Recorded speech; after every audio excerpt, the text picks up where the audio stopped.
नमस्ते।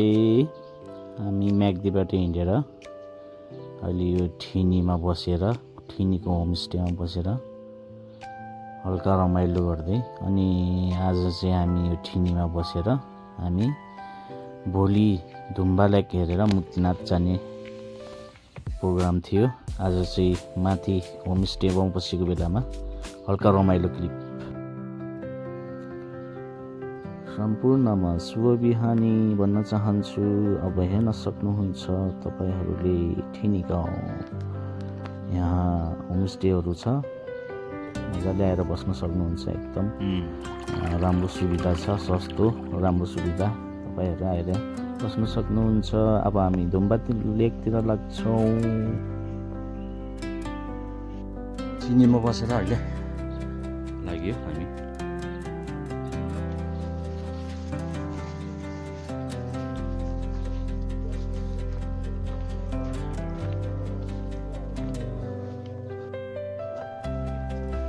झोला नि अलि आउँछ यार।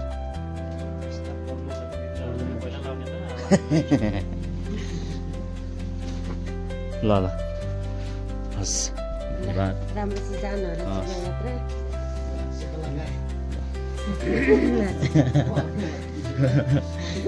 ल हस्, धन्यवाद। राम्रो सुविधा दिनुभयो, धन्यवाद तपाईँलाई। ल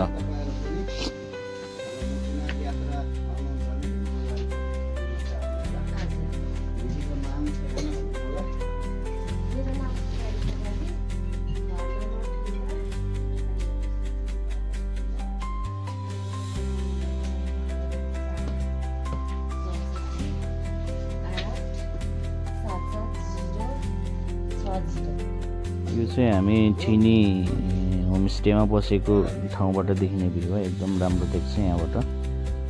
धेरै हिमाल देखिन्छ, धौलागिरी, निलगिरी अनि अन्नपूर्ण, त्यस्तो धेरै देखिन्छ यहाँबाट। एकदम राम्रो देखेको थियो।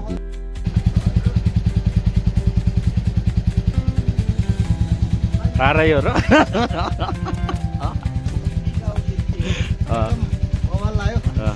होमस्टेमा बसेँ, एकदम स्वागत गर्नुभयो, मिठो स्वागत गर्नुभयो दिदीले। धन्यवाद छ दिदीलाई। यदि कसै झुक्सुमा आउने बेला यता ठाउँको नाम थियो ठिनीमा चाहिँ ठिनी होमस्टेमा ल भाइ।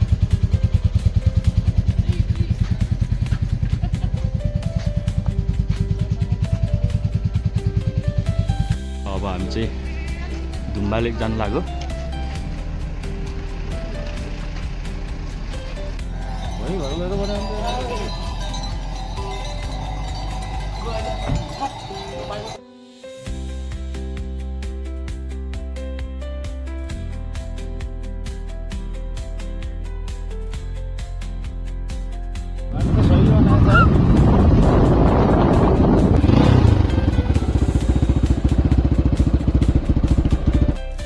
अहिले चाहिँ हामी धुम्बा लेकतिरको बाटोमा राइड गर्दैछु। हेर्न सक्नुहुन्छ कति राम्रो बाटो छ, मुस्ताङको बाटो।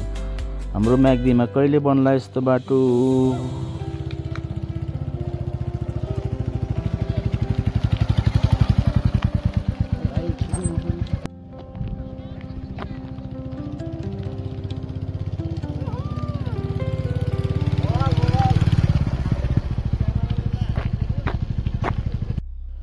मेरो यो ठिनीदेखि धुम्बा लेकको छोटो ब्लग हो र यसमा हामी संलग्न सबै साथीहरूलाई धेरै धेरै धन्यवाद दिन चाहन्छु। हामीले धेरै फोटोहरू क्लिक गरियो होइन, खुसी लाग्यो होइन। थोरै थोरै भिडियोहरू पनि बनाइयो, खुसी लाग्यो। यो एउटा हाम्रो छोटो मेमोरेबल थियो, एकदम सम्झना लायकको थियो। र विशेष गरी बसन्त भाइलाई धेरै धेरै धन्यवाद दिन चाहन्छु।